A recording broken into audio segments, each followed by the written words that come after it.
बिस्मिल्लाहिर रहमानिर रहीम अल्हम्दुलिल्लाहि रब्बिल आलमीन वस्सलातु वस्सलामु अला रसूलिहिल करीम अम्मा बाद अस्सलामु आलाइकुम ওয়া রাহমাতুল্লাহি ওয়া বারাকাতুহু ইনশাআল্লাহ আজকে আমরা কোরআন এবং বিজ্ঞানের আলোকে স্পেশালি আমরা সূরা আসর তিনটি আয়াতের ছোট্ট একটি সূরা এই আয়াতে সমগ্র মানুষ যে ক্ষতির মধ্যে আছে এই ব্যাপারটি আমার কোরআনের আলোকে এবং বিজ্ঞানের আলোকে কিছু ব্যাখ্যা করার চেষ্টা করব।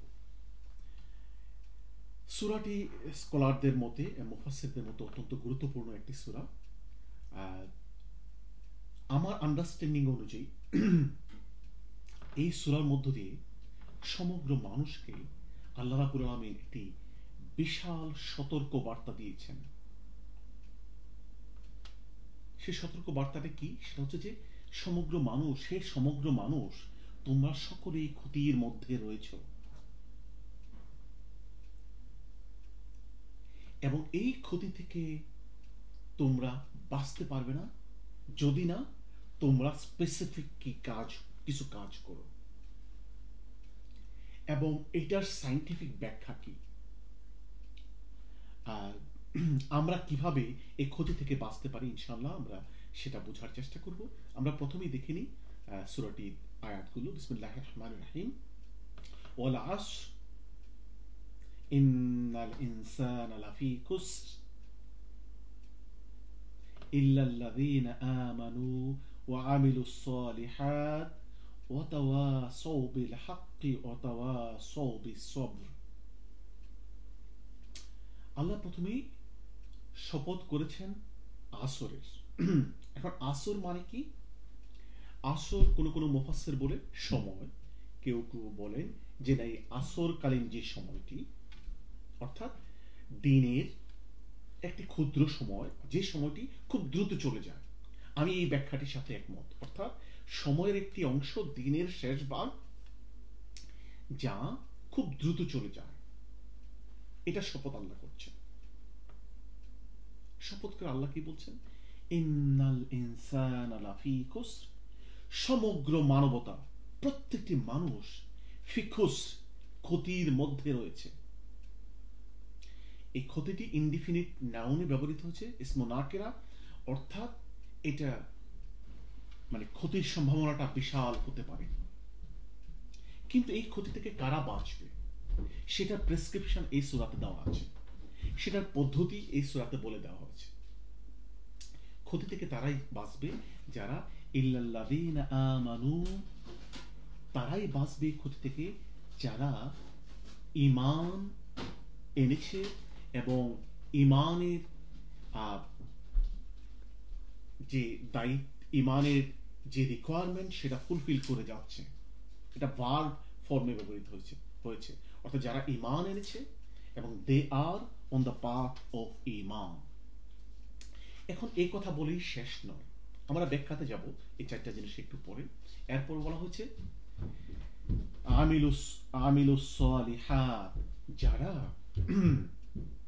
সালিহাত ভালো কাজ করে কন্টিনিউ করে। আমরা ভালো কাজ কি, এই এখানে সালিহাত বলতে কি বোঝানো হলো সেটা আমরা ব্যাখ্যাতে যাব।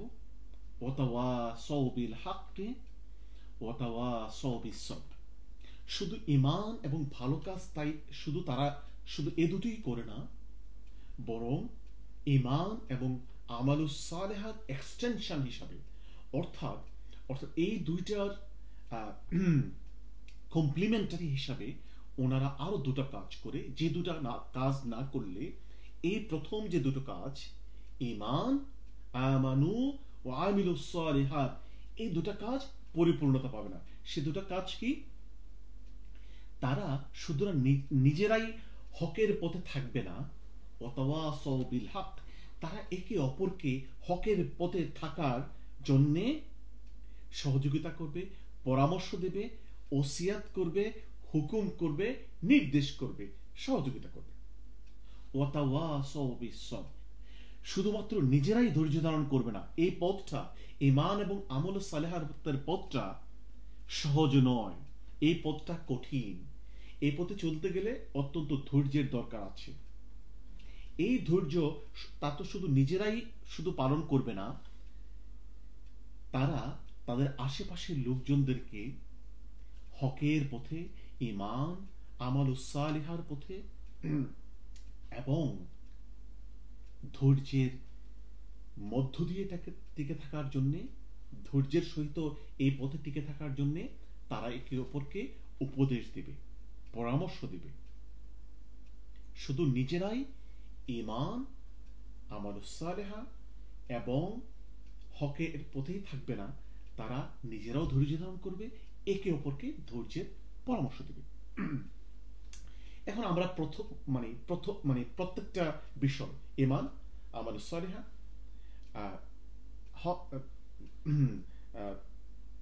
তাওয়াসাউ বিল হক, তাওয়াসাউ বিস সাবর, আমরা নিয়ে কথা বলব। সেটা হচ্ছে যে প্রথমে ঈমান। এখানে কিন্তু জ্ঞানের কথা বলা হয়নি যে হে সমগ্র মানুষ, তোমরা বাঁচতে হলে জ্ঞান অর্জন করতে হবে, এই কথাটি প্রথমে বলা হয়নি। ঈমানের মধ্যে অবশ্যই জ্ঞান রয়েছে, কিন্তু আল্লাহ রাব্বুল আলামিন জোর দিচ্ছে ঈমানের। কোরআনে অন্যান্য জায়গায় ইলম, নলেজের গুরুত্ব খুব বেশি করে বলা হয়েছে, কিন্তু সকল কিছুর পূর্বে হচ্ছে ইলম, মানে সকল কিছুর পূর্বে হচ্ছে ঈমান, ইলমের পূর্বে। কেননা কারণ জ্ঞান দিয়ে আল্লাহর অস্তিত্ব এবং গায়েবের জগতের অস্তিত্ব, জান্নাত, জাহান্নাম, পরকাল, আখিরাত, এগুলো আমরা জানতে পারতাম না। এই যে নবুয়ত, কিতাব, এগুলো জ্ঞান দিয়ে মানে জানার জিনিস ছিল না। যদি না আল্লাহ রাব্বুল আলামিন আমাদেরকে কিতাব নাজিল করে এই মহাসত্যগুলো আল্লাহ রহম করে আমাদেরকে, মানব জাতিকে না জানাতেন, তাহলে প্রথম দরকার হচ্ছে ঈমান। কারণ ইলম is not complete unless it starts with ঈমান। ঈমান দিয়ে শুরু করলে কেউ যদি জ্ঞান অর্জন করে, সে জ্ঞান কল্যাণকর হবে। ঈমান ছাড়া জ্ঞান কখনো রাস্তা পাবে না, পরিপূর্ণতা পাবে না। জ্ঞান রাস্তা হারিয়ে ফেলবে, সঠিক পথে সে চলতে পারবে না। এই কারণ ঈমান ফার্স্ট এন্ড ফরমোস্ট, দেন ইলম। এরপর হচ্ছে যে এই ঈমান আনলে শুধু চলবে, ঈমান আনলেই শুধু চলবে না। ঈমানের দায়িত্ব হিসাবে, কর্তব্য হিসাবে ঈমান রিকোয়ার করে আমাদেরকে আমালুস সালিহা করতে হবে। এই আয়াতে সালিহাত বলা হয়েছে। এটা জামউল কিল্লা, অর্থাৎ সুনির্দিষ্ট সংখ্যক আমল, সংখ্যায় খুব বেশি না, বাট এটা কন্টিনিউয়াস আমল করতে হবে। এই আমলগুলো জামউল কিল্লা ভিতরে পড়ে হচ্ছে যে ইমাম তুস্তারি বলেছেন যে যে আমলগুলো ফরজ করা হয়েছে আমাদের উপর, সেগুলো হচ্ছে আমালুস সালিহাত। অর্থাৎ নামাজ, রোজা, হজ, যাকাত, হারাম থেকে বর্জন করা, কবিরা গুনাহগুলো বর্জন করা, এবং মৌলিক ফরজ ইবাদতগুলো করা, এবং সম্ভব হলে বাকি সুন্নাহ, নফল ইবাদতগুলো করা। অবশ্যই সেগুলো কল্যাণকর। বাট এখানে মৌলিকভাবে জামউ কিল্লা দিয়ে যে জিনিসটা ইঙ্গিত করা হচ্ছে, সুনির্দিষ্ট সংখ্যক আমল, এটা যেগুলা কন্টিনিউয়াসলি করতে হবে, দায়মান কায়মান করতে হবে। এখানে পাস্ট টেন্সের ব্যবহার করা হয়েছে, অর্থাৎ এগুলা কন্টিনিউয়াসলি, পার্মানেন্টলি তাদের ভিতরে এস্টাবলিশ থাকতে হবে। পাস্ট টেন্স ফর্মে ইউজ করা হয়েছে, অর্থাৎ তারা যেন এমন, তারা কন্টিনিউয়াসলি ঈমানের কাজে রত হয়, তারা আমালুস সালিহার কাজে রত হয়, এবং সাথে সাথে তারা ওয়াতাওয়াসাউ বিল হাক্কি ওয়াতাওয়াসাউ বিস সাবর। আপনি ঈমান এবং আমালুস সালিহার এই পথটাতে আপনি কি একা চলতে পারবেন? আমি কি একা চলতে পারবো? না। আমাদের বিরুদ্ধে আমাদের নফস কাজ করে, আমাদের বিরুদ্ধে মানুষ, জিন আমাদের বিরুদ্ধে কাজ করে, এবং ইবলিস তার বাহিনী দিয়ে আমাদের চারপাশে ঈমান এবং আমালুস সালিহার পথটাকে কঠিন করে তোলে। অর্থাৎ আপনি যদি ভালো কাজ করতে চান, আপনার আশেপাশের পরিবেশ আপনাকে, যদি আপনি সেই পরিবেশকে প্রভাবিত না করতে পারেন, তাহলে সেই পরিবেশ আপনার বিপক্ষে কাজ করবে। যারা ইসলামের পথে চলতে চায়, দিনের পথে চলতে চায়, তাদের বিপক্ষে কাজ করবে। এই জন্যে সকলে মিলে গ্রুপ কাজ করতে হবে, যাতে আমাদের আশেপাশের পরিবেশটা আমাদের ঈমান এবং আমালুস সালেহার পথে কাজ করে যেতে সহযোগিতা করে অথবা সহায়ক হয়। আচ্ছা, এবং এই কাজটা করতে গেলে আমরা একে অপরকে ডাকতে হবে, সবাই মিলে একসাথে কাজ করতে হবে। এবং এই কাজ করতে গিয়ে আপনি আমি অনেক বাধার সম্মুখীন হব। শয়তান আপনাকে আমাকে বিভিন্ন ক্ষতির মধ্যে ফেলে দেবে। শয়তানের যারা এজেন্ট আমাদের সমাজে, চারপাশে, পরিবেশে আসবে, তারা আমাদেরকে বিভিন্ন বিপদে ফেলে দেবে। সেই বিপদে ফেলে দিলে আপনি আমি সেই বিপদ থেকে উদ্ধার পেতে হলে একে অপরকে সহযোগিতা করতে হবে। শুধু একা একা ঈমান নিয়ে এবং আমালুস সালিহাতের পথে, হকের পথে, সবরের পথে টিকে থাকা অত্যন্ত কঠিন। যদি এই চারটা আমরা আমল না করতে পারি, তাহলে আমরা, আল্লাহ বলছেন ইন্নাল ইনসানা লাফি খুসর, এখানে সমগ্র মানুষ, আল ইনসান, এখানে সমগ্র মানুষ ইসমুল জিনসিয়া ও লামুল ইস্তিগরাক, প্রত্যেকটা মানুষ অথবা সমগ্র মানুষ ক্ষতির মধ্যে আছে। ফিকুস এটা ইনডিফিনিট ফর্মে ব্যবহৃত হয়েছে, অর্থাৎ বিশাল অপরিসীম ক্ষতির মধ্যে আছে যদি এই চারটা কাজ না করি। এখন আল্লাহ রাব্বুল আলামিন আমাদেরকে এই ক্ষতির মধ্যে ফলালেন। কেন ফলালেন? আসলে কি আল্লাহ ফেলেছেন নাকি আমরা পড়েছি? আসলে আল্লাহ রাব্বুল আলামিন আমাদেরকে এবিলিটি দিয়েছেন ভালো থাকার, সাকসেসফুল থাকার, ক্ষতি থেকে বাঁচার। পরীক্ষার জন্য উনি আমাদেরকে ভালো কাজের এবং খারাপ কাজের প্রবণতা ইলহাম করে দিয়েছেন। যেটা সূরা শামসে বলা হয়েছে, অনেক জিনিসের শপথ করে, ওয়ানাফসি ওয়ামা সাওয়াহা ফাআলহামাহা ফুজুরাহা ওয়া তাকওয়াহা قد أفلح من زكاها وقد خاب من دساها। অনেক কিছু শপথ করে আল্লাহ বললেন যে আমি তোমাদের নফসকে, তোমাদের সত্তাকে আমি পারফেক্টলি ব্যালেন্স করেছি, পরিপূর্ণ করেছি। লাকাদ খালাকনাল ইনসানা ফি আহসানি তাকওয়িম, আমি তোমাদেরকে শ্রেষ্ঠ অবয়বে, মেন্টাল ফিজিক্যাল স্ট্রাকচারে আমি তৈরি করেছি। কিন্তু সূরা শামসে বললেন আমি ফাআলহামাহা, এরপর আমি তোমাদের মাঝে ইলহাম করে দিয়েছি ফুজুরাহা ওয়া তাকওয়াহা, সমগ্র খারাপ জিনিস ইলহাম করে দিয়েছি এবং সমগ্র ভালো জিনিস ইলহাম করে দিয়েছি। ফুজুর এবং তাকওয়া ইলহাম করে দিয়েছি। আমরা বৈজ্ঞানিক তাৎপর্যের কথা বলেছিলাম, এটা আমার আন্ডারস্ট্যান্ডিং। আমার সাথে আপনারা একমত হতেও পারেন, দ্বিমত করতে পারেন। আমি আমার আন্ডারস্ট্যান্ডিংটা বলছি। সেটা হচ্ছে যে এই যে ইলহাম করার ব্যাপারটি, ইলহাম শব্দটি পুরা কোরআনে এই আলহামাহা যে যে শব্দটি আলহামাহা, এটা ইলহাম শব্দ থেকে এসেছে, ভার্বাল নাউন। এটা শুধুমাত্র কোরআনে একবার ব্যবহৃত হচ্ছে, একবার। এটা শুধুমাত্র মানুষের সত্তায় ভালো এবং খারাপ কাজের প্রবণতাকে ইলহাম করে দেওয়া হয়েছে, ইনগ্রেইন করে দেওয়া হচ্ছে, এই অর্থে ব্যবহৃত হয়েছে। আমরা যদি এটা সায়েন্টিফিক ফর্মে, সায়েন্টিফিক টার্মে ব্যাখ্যা করি, তাহলে সেটা হচ্ছে যে আমাদের জিনের মধ্যে আল্লাহ রাব্বুল আলামিন ভালো এবং খারাপ কাজের সকল প্রবণতা দিয়ে দিয়েছেন। আমাদের শরীরের প্রত্যেকটা সেলের মধ্যে কি রয়েছে? রয়েছে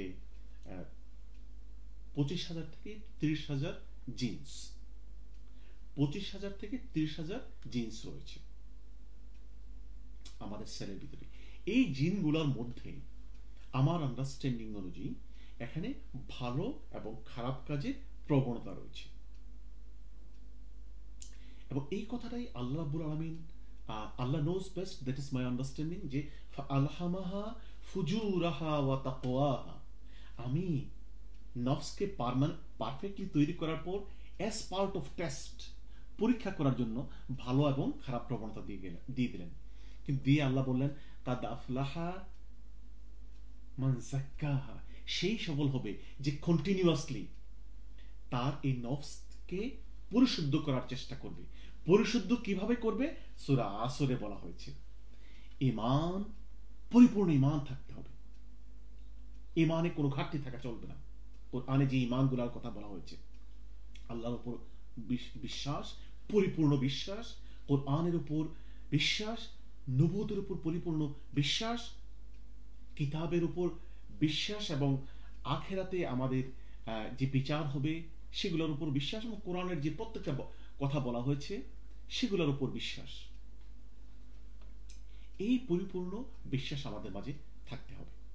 এরপরে শুধু বিশ্বাস থাকলে হবে না, ভালো কাজ কন্টিনিউয়াসলি করতে হবে। এরপরে মানুষকে ভালোর পথে রাখতে হবে, হকের পক্ষে কোরআনের পথে রাখতে হবে, ধৈর্যের পথে নিজে থাকতে হবে, মানুষকে রাখতে হবে। তাহলেই কাদ আফলাহা মান যাক্কাহা, সেই সফল হবে যে তার নফসের ভিতরে যে এই যে দুটা প্রবণতা দেওয়া হলো, এই প্রবণতার মধ্য থেকে সে ভালোটাকে উপরের দিকে নিয়ে গেল, মানে কি তাকওয়াটাকে, এবং যে ফুজুরাহা যেটা ইলহাম করা হচ্ছে সেটাকে দাবি, মানে সেটাকে কি করলো, যাক্কাহা করলো, মানে সেটাকে সেটাকে অবদমিত করে, নির্মূল করে, যাক্কা করে, তাসকিয়া করে সে কি করলো, সফল হলো। ওই যে নফসের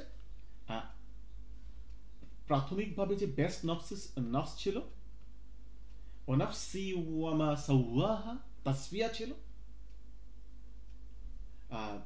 লাকাদ খালাকনাল ইনসানা ফি আহসানি তাকওয়িম ছিল, বেস্ট ফর্মে ছিল। সেই বেস্ট ফর্মে সে আবার চলে যেতে পারবে, কালবুন সালিম অবস্থায় চলে যেতে পারবে, নাফসুল মুতমাইন্না অবস্থায় চলে যেতে পারবে। এখন আমরা জিনের কথা যেটি বলেছিলাম, দেখুন আমরা এই যে আমাদের শরীরের ভিতরে প্রত্যেকটা সেলের ভিতরে 25,000 থেকে 30,000 জিনস, এই জিনগুলোর মধ্যে অল্প কিছু সংখ্যক জিন এটা এক্সপ্রেসড থাকে। Very tiny fractions of gene are expressed, এবং মানে ওই এক্সপ্রেস জিনের ট্রান্সক্রিপশন অনুযায়ী নেসেসারি স্পেসিফিক প্রোটিন তৈরি হয়। অর্থাৎ অল্প কিছু সংখ্যক জিন এক্সপ্রেস থাকে। অর্থাৎ আমরা যদি কন্টিনিউয়াসলি ভালো কাজ করে যাই, তাহলে আমাদের ভালো জিনগুলো টার্ন অন থাকবে, ভালো জিনগুলো টার্ন অন হতে থাকবে, এক্সপ্রেস হতে থাকবে। আর আমরা যদি ভালো আমল না করি, তাহলে ভালো জিনগুলো, মানে ওই যে তাকওয়ার জিনগুলো টার্ন অন হবে না, ফুজুরার জিনগুলো টার্ন অন হবে, এক্সপ্রেসড হবে। শুধু কি তাই, আমাদের শরীরে, এটা আমার আন্ডারস্ট্যান্ডিং, ফুজুরার সাথে আমাদের আধ্যাত্মিক যে শত্রু রয়েছে, ইবলিসের পক্ষ থেকেও প্রভাবিত ডিএনএ রয়েছে। ইবলিসের পক্ষ থেকেও আমাদের শরীরের ভিতরে আমাদের সেলগুলোকে ইনজেক্ট করা হচ্ছে। শয়তানের পক্ষ থেকেও জেনেটিক্যাল ইনফরমেশন আমাদের সেলের ভিতরে থাকার সম্ভাবনা রয়েছে। আমার সাথে কেউ দ্বিমত করতেই পারেন, বাট আমাদের দায়িত্ব হচ্ছে কন্টিনিউয়াসলি তাজকিয়ার পথে, পরিশুদ্ধের পথে, যেটা সূরা আসরে বলা হয়েছে, ঈমান, আমালুস সালিহা, মানুষকে হকের পথে ডাকা, ওয়া তাওয়াসাউ বিল হক ওয়া তাওয়াসাউ বিস সবর, কাদ আফলাহাল মুমিনুন আল্লাযীনা হুম ফি সলাতিহিম খাশিউন। নামাজ, বেশি বেশি নামাজ পড়া, আর তারপর হচ্ছে যে রোজা থাকা। রোজা ইজ ভেরি ইম্পর্টেন্ট একটা ইবাদত। এই যদি আমরা বেশি বেশি রোজা থাকি, তাহলে এটা আমার আন্ডারস্ট্যান্ডিং যে গুড জিনগুলো টার্ন অন হবে, তাকওয়ার জিনগুলো টার্ন অন হবে, এক্সপ্রেসড হবে। আমরা যদি রোজা থাকি বেশি বেশি, আহ, তাহলে যে খারাপ জিনগুলো এক্সপ্রেসড হতে থাকবে না, হতে পারবে না। আমাদের জন্য আমরা যদি রোজা থাকি বেশি, ভালো আমল করি, আমরা যে কথাটি বলেছিলাম যে ভালো জিনগুলো যেমন টার্ন অন হবে, এক্সপ্রেসড হবে, সাথে সাথে এই ভালো জিনগুলোর অ্যাক্টিভিটিস করার জন্য যে প্রয়োজনীয় গুড প্রোটিনও, স্পেসিফিক প্রোটিন তৈরি হবে, যাতে আমরা ভালো কাজ করে যেতে পারি। আল্লাহ আমাদেরকে তৌফিক দান করুন, যেন আমরা আমাদের ভালো জিনগুলোকে